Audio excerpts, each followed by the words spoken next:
Aloha y'all, Daniel Aaron here, your guide to vibrant living.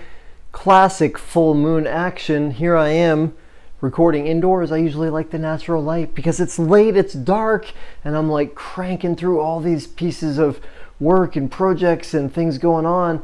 That's very much the energy of full moon. By the way, tune in to the other videos nearby here that I've created on what the full moon means in general so we can dive straight into this particular Gemini full moon, because it's a juicy one, it's a cool one, sometimes called the cold moon. This moon is specifically interesting because, okay, one, Gemini moon, Sagittarius sun.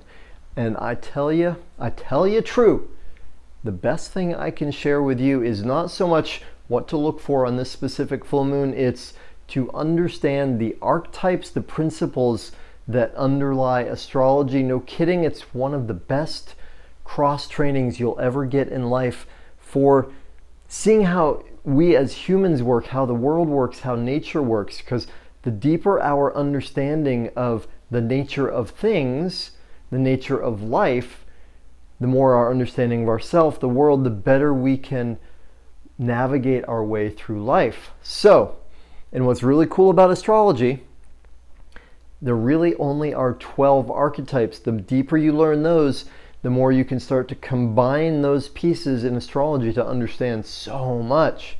All right, enough of a pep talk on learning astrology. Number one, here's this polarity. And full moons are always a polarity, right? Moon and sun opposite each other, so they're in opposite signs.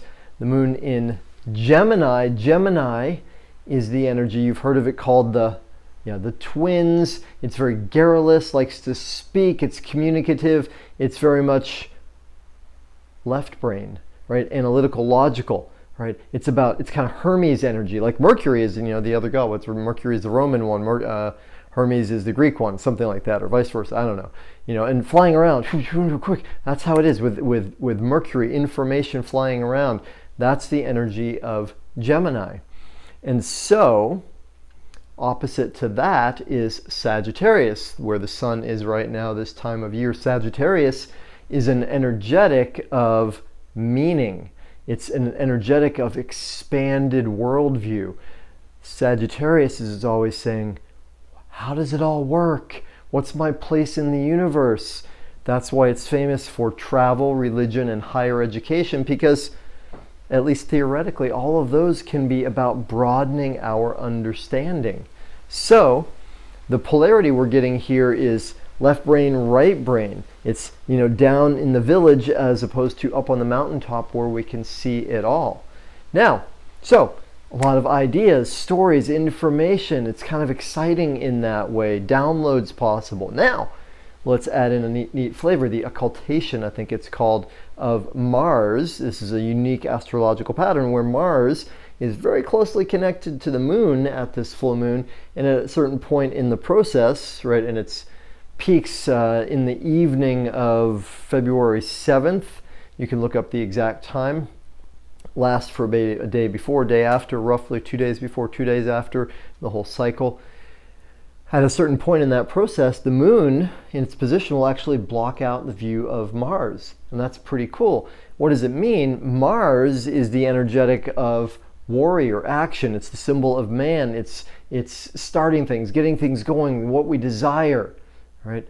But interestingly, it's retrograde right now. So simply put, its direct movement is a little bit backwards, right?